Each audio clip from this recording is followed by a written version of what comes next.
Hello and welcome to Managerial Accounting. My name is Professor Susan Steffen. I'll be walking you through the lectures and trying to give you as much information as I can to help you get through the course. So we're going to start with Chapter 1, which is an introduction to managerial accounting. So what is managerial accounting? You've already had accounting, you've already had finance. What's the difference? Managerial accounting, we're now focused on providing information for the company's internal users. So back in financial accounting, Accounting 304, you learned about developing balance sheets and income statements mainly for external users, and you were required to follow something called GAAP, or Generally Accepted Accounting Principles. We don't need to do that for managerial accounting. We're now coming up with information for internal users, and we have three broad objectives for managerial accounting. They are to provide information for planning the organization's actions, to provide information for controlling the organization's actions, and to provide information for making effective decisions. So managerial accounting is all about supporting the strategy of the company and helping the company be as effective and efficient as possible. So here's planning. Okay, planning, we know what that is. It's creating a plan to execute your strategy. So we set objectives and we identify the methods to achieve those objectives. So if we want to improve quality, maybe we develop a supplier evaluation program. So what you'll see as we go throughout this course is that we are looking at things beyond just numbers, beyond just money. We are looking at how to provide data and information to improve employee experiences, customer experiences, processes. So there's a lot in managerial accounting that goes beyond just the dollars and cents. Okay, after planning, there's controlling. Controlling is making sure how did we execute to the plan. So we compare the actual performance with the expected performance. That's another main function of managerial accounting. And then the third is decision making. What kind of data and information do we need to make our choices among our competing alternatives? So those three broad objectives are what we're going to try to support with the managerial accounting things that we learned this semester.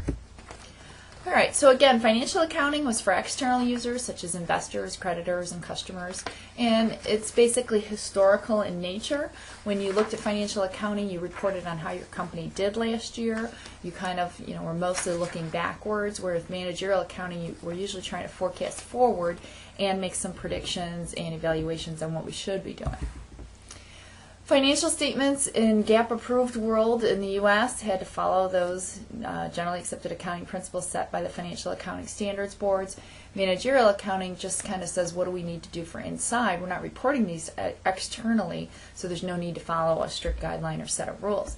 Not that there's not guidance, and there's certainly not certain acceptable methods for using things and for providing reports, but nobody is looking over your shoulder to make sure you've done it a certain way. So throughout this course, we're going to talk about how sometimes in managerial accounting land, it's more important to be fast than to be super accurate. It may be more important to think about whether spending a large amount of time to gather some information is really worth it compared to the potential payoff. Whereas with financial accounting, we didn't have any choice. We had to do it because it was required. So managerial accounting is internal accounting and financial is external, to simplify it. And managerial accounting can be further defined by identifying, collecting, measuring, classifying, and reporting financial and non-financial information to internal users in planning, controlling, and decision making. So that kind of talks about the broad scope of what we're going to do throughout this course. Here's a simple chart form to make that comparison, kind of the same things that we've talked about. In managerial accounting nowadays, there's a lot of change in our industry, every industry that you're in, really. So managerial accounting has to be more flexible and ready to help organizations meet kind of the new competitive reality. So they want to have fast systems. They want to be able to have access to information quickly to allow them to make decisions to stay competitive. So managerial accounting can be used to estimate products and services, their cost and profitability, to figure out what customers we should best target and how they would be profitable or not profitable for us. To look, again, cross-functionally, we're going to evaluate the business from not just financial measures, but from measures that may impact quality, speed to market, customer satisfaction, all those kind of things. And we're going to talk throughout this course about total quality management. A lot of what we do in managerial accounting actually has a tie into more of an operations course. We're going to look at things like Six Sigma, lean implementation, inventory control systems, things that you need to know from a process standpoint for the organizations that you work in. So in today's world, we obviously our accounting systems had to evolve as the industry's evolved, and one of the things that's become more popular is called activity-based costing. And it's just a different method to analyze the cost of a product and make sure that we're accurately reflecting the work that went into making those products or services. So that is one we'll spend pretty much a whole chapter talking about later in the course. We're also going to look at process value analysis. We'll look at lean implementation. We'll look at whether how we analyze what is value added versus non-value added. All things we'll discuss in the course. So one of the key focuses for any organization should be the creation of customer value. When we focus on the creation of customer value, we can establish a competitive advantage. Now, customer value doesn't mean I'm the most expensive, least expensive, most service. It just means I've figured out what my niche is. So we're trying to create a value for the customer that's better than the value of our competitors. Now that value doesn't, it can be a lower price and the customers like that, or it can be a higher price with higher service that the customers perceive as having higher value. So we're going to try to figure out how, as managerial accountants, we can support that goal, because every company needs to realize that they don't exist without their customers, and we need to understand them more than anything else in our business. So we're going to come up with some strategic positioning based on that customer proposition. So how are we going to define ourselves in the industry? Is our business going to be about cost leadership? Are we going to be Walmart, where we can say we have the better prices than anybody else, and that's what our value proposition is? Or are we going to be Apple and say, you know what, we're not going to be the cheapest, but our products are going to be better or more unique or original or something like that. So every company needs to define what its strategic position is, and then they need to develop the systems and the reports to support that, and that's really where managerial accounting comes in. We're going to talk in this course about the value chain. You may have heard of that before. The value chain is the activities basically that impact what happens to the customer. So design, development, production, marketing, delivery.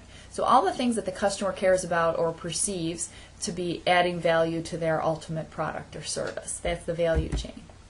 This is kind of what it looks like. Obviously, a lot of other things have to happen in a company for a business to exist, but we don't specifically call them part of the value chain. Throughout managerial accounting, we're going to have a cross-functional perspective, and a cross-functional perspective means managerial accountants don't just sit in their cubes in finance and worry about that. They have to understand all the different functions in the business and how they interact. They have to look at things like engineering costs, manufacturing, distribution, and understand that a change in one might impact another department. So it's very important for managerial accountants to be well versed in how the organization runs. The other thing I want to mention at this point is, you may be saying, okay, well, who in my company is a managerial accountant? I never heard of that.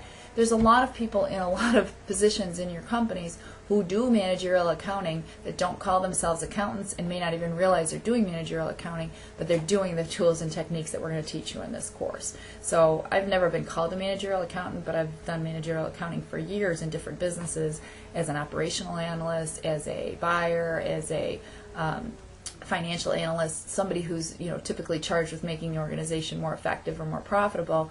We're going to use a lot of managerial accounting tools to do that. One of the things we look at supporting is total quality management, and I'm sure you've heard all the various buzzwords about how TQM is implemented in different companies, but really we're talking about continuous improvement. So we're talking about how to eliminate waste, eliminate defects, and establish excellence in our companies, and those are the things that we as as folks providing data want to support. So total quality management, again, 0 defects. You've heard of 6 Sigma probably. We'll talk about that more later. Basically trying to approach perfection and eliminate the possibility that customers are going to be dissatisfied, and also eliminate the waste in our processes so that we can either be more profitable, lower our price, achieve our objectives, and that applies to both product and service companies. It applies to for-profit as well as not-for-profit companies. How can we most efficiently deliver the goods or services that we're expected to our customers, whoever they are. We can talk about lean accounting, which is a way of supporting total quality management, which basically just says how do I organize that information to support these objectives, to eliminate waste and provide more efficient service. All right, the other thing we want to mention here, we've talked a lot about efficiency and how managerial accounting is going to help us track how we're going to lower costs and improve profitability. But what we don't want to lose sight of is that's not the only efficiency element or the only resource that's constrained is our money. time is also a very big competitive element. So for a lot of businesses, speed is their competitive advantage. So think of an Amazon. How quickly can they get you the products? You know, they're working to develop these huge warehouses all over that are super efficient to get you the product as quickly as possible. They're even developing drones to deliver some products. So their idea is, you know, we're not doing anything different with our products. You can get those somewhere else on the internet. What we're doing is providing the speed to market and everything in one place, one-stop shop. That's their competitive element. So that is the case for a lot of internet companies that have really emphasized speed as what is going to bring customers back. We also have to remember, for just general companies that you and I work for, speed all along our departments are critical to how well we do our job. So if I'm a bank and I can process your mortgage application faster than my competitors, I have an advantage. You're going to remember that and come to me when you need a quick turnaround or when you just don't want your time to be wasted. If you're a place like McDonald's, you've made millions of dollars, not because your burgers taste the best of any burger in the country, whether you think they do or not. You've made lots of money because of the speed to deliver. You can come in, come out, get a predictable product in a very quick time frame. So we don't want to lose sight of the fact that, you know, we may implement suggestions that don't technically save the company money, but if they save the company time, they're eventually going to save the company money or make them money. So we have to really look at time as being a key competitive element that we're going to look at as well. Okay, and then efficiency obviously is kind of interwoven through everything we've said, both financial and non-financial measures of efficiency. Again, speed, time, dollars, all are important, and cost. And we have to think about whether the changes that we're going to make in productivity are worth what it takes to implement them.